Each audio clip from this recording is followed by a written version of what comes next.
భద్రం be careful brother, బట్టతలకు విగ్గే better. పూర్తి వివరాలకు చదవండి రేపటి సాక్షి దినపత్రిక.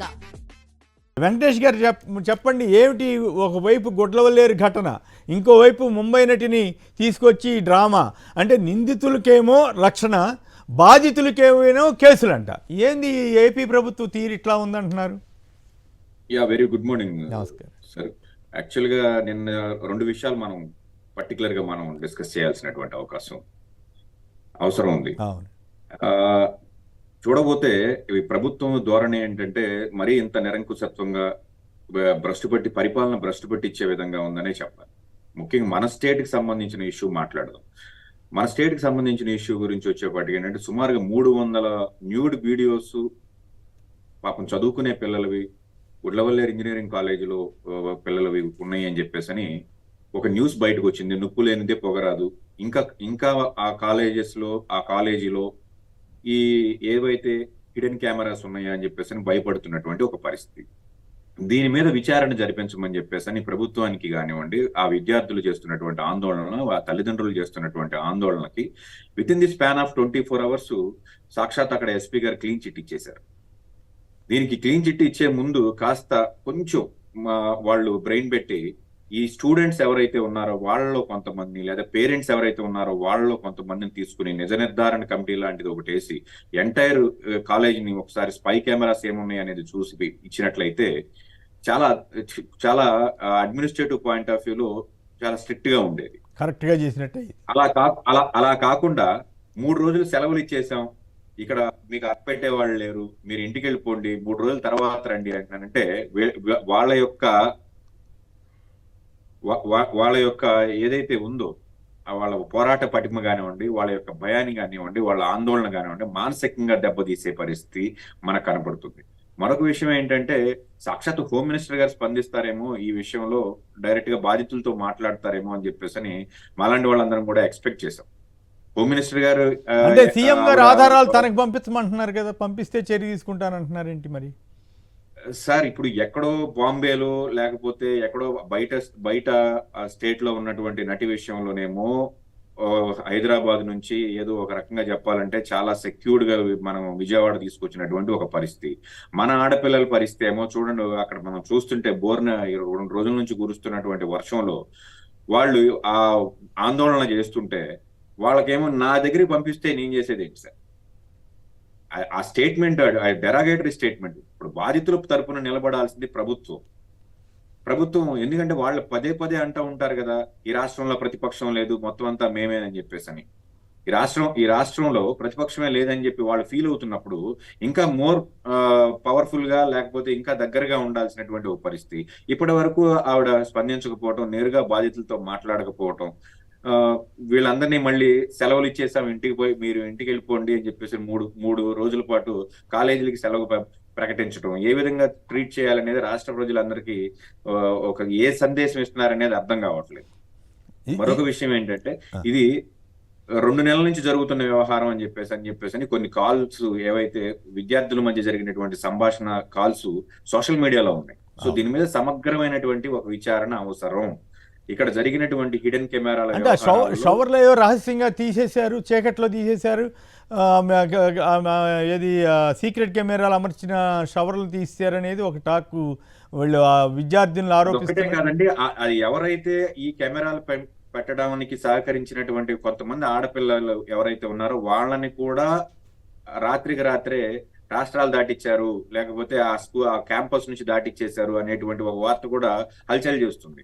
వీటన్నిటిని దృష్టిలో పెట్టుకుని పోలీసు ఇంకా కొంచెం బాధ్యతతో వ్యవహరించినట్లయితే చాలా బాగుండేది. ఇక రెండో విషయానికి వచ్చినట్లయితే ఏవైతే ఈ బయట స్టేట్ నుంచి వచ్చినటువంటి ఆవిడ ఎక్కడ మరి బాలీవుడ్ నటు హాలీవుడ్ నటు మనకైతే తెలియదు, కానీ అంత ఆవిడని తీసుకొచ్చి ఎప్పుడో 2009 జరిగినటువంటి ఒక వ్యవహారాన్ని తీసుకుని అప్పటి నుంచి ఉన్న పరిచయాన్ని పెట్టుకుని ఆవిడ మన ఎవరైతే నాగేశ్వరరావు గారు అబ్బాయి ఉన్నారో ఆయనని పదే డబ్బుల కోసం వేధించిందని చెప్పేసి, అలాగే రకరకాలుగా మానసికంగా హింసించిందని, తన వల్ల తన ఫ్యామిలీ కూడా పోయిందని ఆయన ఏదైతే చెప్తున్నారో వీటన్నిటిని కూడా క్రైటీరియాలోకి తీసుకోవాలి కదా. వీటన్నిటిని క్రైటీరియాలోకి తీసుకోకుండా ఆవిడ యొక్క బ్యాక్గ్రౌండ్ చెక్ ఏంటనేది చేయకుండా అనవసరంగా ప్రజలకి ఒక సందేశం ఏదైనా ఇవ్వాలని అనుకుంటున్నారంటే వీళ్ళు, ఇది ఈ ప్రభుత్వం ఏర్పడిన దగ్గర నుంచి జగన్మోహన్ రెడ్డి గారి చుట్టూ ఉన్నటువంటి ఎవరైతే ఆ నాయకులు ఉంటారో, విజయసాయి రెడ్డి గారితో మొదలు పెట్టారు సార్. విజయసాయి రెడ్డి గారి డిఎన్ఏ కావాలని చెప్పేసి అని అంటారు ఒక కేసులో, ఇంకో కేసులో దువ్వాడ గారిది ఏదో ఆయన వ్యక్తిగతమైనటువంటి విషయాన్ని తీసుకొస్తారు, ఇంకొక విషయం, ఇలాగా ఏదైతే ఉన్నాయో ఇవన్నీ తీసుకొచ్చి ఒక రకంగా వీళ్ళందరినీ హ్యూమిలియేట్ చేయాలి, మానసికంగా వీళ్ళందరినీ దెబ్బ కొట్టాలి అనేది ప్రభుత్వం యొక్క ముఖ్య ఉద్దేశం లాగా కనపడుతుంది. అంటే తద్వారా మిగతా ఇష్యూస్ మాట్లాడాలి తద్వారా మిగతా ఇష్యూస్ అన్ని డైవర్ట్ చేయాలంటారా? ఎందుకు మీకేమైనా సమాచారం ఉందా? ముగ్గురు ఐపీఎస్ల మీద ఎందుకు టార్గెట్ చేశారు? వాళ్ళ మీద ఏంటి కోపం వీళ్ళకి? సార్, ఐపీఎస్ల మీద టార్గెట్ చేయడం ఏమి మనం దాన్ని ప్రత్యేకంగా హైలైట్ చేయాల్సినటువంటి అవసరం ఏమి లేదు సార్. ఎందుకనంటే ఇది బేసిక్ గా ఇప్పుడు ఈ కేసులో, పర్టికులర్ గా ఈ కేసులో పోలీసు వాళ్ళనే నిందితులుగా చూపించాల్సినటువంటి పరిస్థితి. వీళ్ళ ముగ్గురు మీద పడితే మిగతా ఉన్న 30 మంది సెట్ అయిపోతారు అనేది తప్ప ఒక ఐఏఎస్ ఒక ఐపీఎస్ ఆఫీసర్లు ఏం చేస్తారు సార్? వాళ్ళు ఏదైనా ఒక కంప్లైంట్ వస్తే దాని మీద ఇన్వెస్టిగేషన్ చేసి కేసు కట్టి కోర్టుకు పెట్టారు. వాళ్ళేమి వాళ్ళ కస్టడీలో ఉంచేసుకుని నెలల పాటు ఏదో వీళ్ళు చెప్తున్నట్లు చేసినటువంటి పరిస్థితి ఏం కాదు. ఇప్పుడు బాంబేలో ఉన్న, జమ్మూ కాశ్మీర్ లో ఉన్న, ఇమీడియట్ గా ఎలా వెళ్ళాలి, వాళ్ళని ఎలా అరెస్ట్ చేయాలి, ఆ మాధ్యమాన్ని దేని వాడుకోవాలి? ఫ్లైట్ లో వెళ్ళారంటే ఫ్లైట్ లో పోలీసులు వెళ్ళకూడదా? ఫ్లైట్ లో వెళ్ళి అరెస్ట్ చేసి తీసుకొచ్చారు, వచ్చేటప్పుడు ఆన్ రోడ్ తీసుకొచ్చినట్లు ఉన్నారు. ఆ 48 hours లో నాకు నేను అడిగినటువంటి ఫోన్లు ఇవ్వలేదు, లేకపోతే నేను అడిగినటువంటి ఫెసిలిటీస్ నాకు ఇవ్వలేదు అని చెప్పేసానంటే, నిందితులు ఎవరైనా చంద్రబాబు నాయుడు గారికి కూడా ఇవ్వలేదు. ఆయనకన్నా పెద్ద ఆవిడ ఇంటివిడ. పోలీసు వ్యవస్థ పని చేసేటప్పుడు దానికి కొన్ని నిబంధనలకి అనుగుణంగా పనిచేస్తుంది. ఇప్పుడు ఆవిడ అక్కడ నుంచి ఇక్కడికి షిఫ్ట్ చేసేటప్పుడు మార్గ మధ్యంలో ఏదైనా అయితే ఇమీడియట్ గా ఆఫీసర్స్ అందరూ సస్పెండ్ అవుతారు. కాబట్టి కొన్ని ప్రికాషన్స్ తీసుకుని జడ్జి గారి ముందు నిలబెట్టిన తర్వాత మనం ఎవరైనా కానీ ఫ్రీ బర్డ్, జడ్జి గారి ముందు మనం మాట్లాడడానికి ఖచ్చితంగా అవకాశం ఉంటుంది. మాట్లాడాల్సినప్పుడు మాట్లాడకుండా ఆవిడని బెయిల్ కూడా వేసుకోనివ్వలేదు అని చెప్తున్నారు. ఇది ఒక లాయర్ గా నేను చాలా ఆశ్చర్యపోయే విషయం ఏంటంటే, 40 రోజుల పాటు రిమాండ్ లో ఉన్న ఖైదీ బెయిల్ కూడా వేసుకునే వెసులుబాటు ప్రభుత్వం ఇవ్వలేదు, లేదా అధికారులు ఒప్పుకోలేదు. అసలు దానికి దీనికి ఏం సంబంధం అండి? ప్రభుత్వానికి చేసుకునేదానికి. అయితే ఇక్కడ ఒక ఆసక్తికరమైన అంశం చెప్పండి. 300 మంది విద్యార్థులకు సంబంధించినటువంటి అంత ఘోరమైనటువంటి అంశం మీద ఈనాడు, ఆంధ్రజ్యోతి వాళ్ళు దాన్ని డౌన్ ప్లో చేసి ఈ దిక్మాల ఈ మాయలేడి వ్యవహారం మాత్రం ఎంత హైలైట్ చేస్తున్నారు? ఏమిటి వాళ్ళకున్న ఇంట్రెస్ట్ ఏమిటారు సార్? 2014 నుంచి 2019 వరకు వీళ్ళు చేసింది ఏంటంటే, ప్రతిపక్ష పార్టీలో ఉన్నటువంటి నాయకులందరూ కూడా ఆర్థిక ఉగ్రవాదులు లేదా ఆర్థిక నేరాలు చేసినటువంటి వ్యక్తులు అని చెప్పి ప్రొజెక్ట్ చేయటం, ఆ మీడియా హౌసెస్ ఏవైతే ఉన్నాయో వాళ్ళు చేస్తున్నటువంటి ఒక వ్యవహారం. ఆ పోర్షన్ అయిపోయింది. ఇప్పుడు వీళ్ళు ఇటువైపు టర్న్ అయ్యారు. ఇప్పుడు ఉన్న ఈ ప్రభుత్వంలో ప్రతిపక్షంలో ఉన్నటువంటి జగన్మోహన్ రెడ్డి గారి అనుంగు శిష్యులు అనండి, ఆయన కార్యకర్తలు అనండి, బలమైన నాయకులు ఎవరైతే ఆయన వెనకాల నిలబడి ఉన్నారో వీళ్ళందరూ కూడా ఈ సెక్స్ స్కాండిల్స్ లో ఉన్నారు అని చెప్పడం అనేది ఇప్పుడు లేటెస్ట్ ట్రెండ్ అయిపోయింది.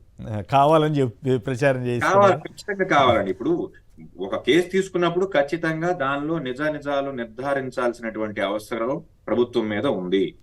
సాయిరెడ్డి గారు లాంటి ఒక ఉన్నతమైనటువంటి రాజ్యసభ ఎంపీ గారి మీద, ఆయన మీద ఒక కామెంట్స్ చేసినప్పుడు దాన్ని చాలా ప్రికాషనేట్ గా చేయాలి. దాని మీద ప్రూఫ్స్ లేవు. మీరేం చేస్తున్నాం, మనం ఏం చేస్తారంటే వీళ్ళు ముందు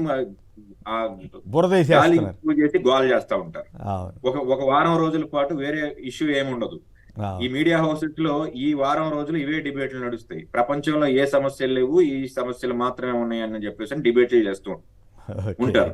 దీని యొక్క మెయిన్ ఉద్దేశం ఏంటంటే, పరిపాలనలో వాళ్ళు ఫెయిల్ అయ్యారు కాబట్టి పార్టీ ప్రతిపక్షంలో ఉన్నటువంటి నాయకులు ఎవరో కూడా అటువైపు మాట్లాడకుండా ఉండాలి. ఇప్పటి వరకు మనం మాట్లాడుతున్నది ఏంటంటే, సూపర్ 6 ఇవ్వలేదు, చిన్నపిల్లలకి వాళ్ళ గురుకుల హాస్టల్స్ లో అన్నం పెట్టలేని పరిస్థితిలో ఉన్నారు, వాళ్ళ వంటలు వాళ్ళు చేసుకునే పరిస్థితిలో ఉన్నారు. నిట్ ఏదైతే ఉందో నూజివీడు సంథింగ్ సబ్జెక్ట్ కరెక్షన్, అక్కడ కొన్ని వందల మంది పిల్లలు కలుషిత ఆహారం తిని హాస్పిటల్ పాలవుతున్నారు. ఇవన్నీ కూడా పరిపాలన, అడ్మినిస్ట్రేషన్ ఫెయిల్ అయింది అని చెప్పేసి అని అనకుండా దానికి సంబంధించి మోర్ అట్రాక్టివ్ గా ఉంటాయి కాబట్టి డైవర్ట్ చేసే కార్యక్రమం నడుస్తుంది అనమాట. ఎస్, స్కాండిల్స్ వైపు మీడియా హౌసెస్ అన్ని కూడా స్కాండిల్స్ వైపు ప్రజల్ని టర్న్ ఆఫ్ స్కాండల్స్ చేసేలాగా అప్పట్లో ఏదో జరిగిపోయినాయి, ఇప్పటికీ ఏదో జరుగుతోందని ఒక భ్రమ కల్పించే ప్రయత్నం చేస్తున్నారు. అసలు విషయాలు వదిలేసి ఈవీఎంల మీద ఎవరు ఇందాక మన కాలర్స్ కొందరు చెప్తున్నారు కదా, ఈవీఎంల మోసం మీద ఎవరు మాట్లాడుకోకుండా ఉండాలంటే ఇట్లాంటి చెత్త చెదారం అంతా తీసుకురావాలి. ఇంకోవైపు గుడ్లవల్లేరు లాంటి దారుణమైన ఘటన జరిగితే వాటన్నింటినీ కప్పిపుచ్చాలి. వెంకటరెడ్డి నారా లోకేష్ గారు వ్యక్తిగత పర్యటనలో ఉంటే కేబినెట్ సమావేశాన్ని ఒక రోజు వాయిదా వేశారు. ఆపుకున్న పరిస్థితి. నాకు తెలిసి ఒక మంత్రి కోసం కేబినెట్ మొత్తాన్ని వాయిదా వేసిన సందర్భం ఆంధ్రప్రదేశ్లోనే చూస్తున్నాం. గతంలో ఎప్పుడు జరగలేదు.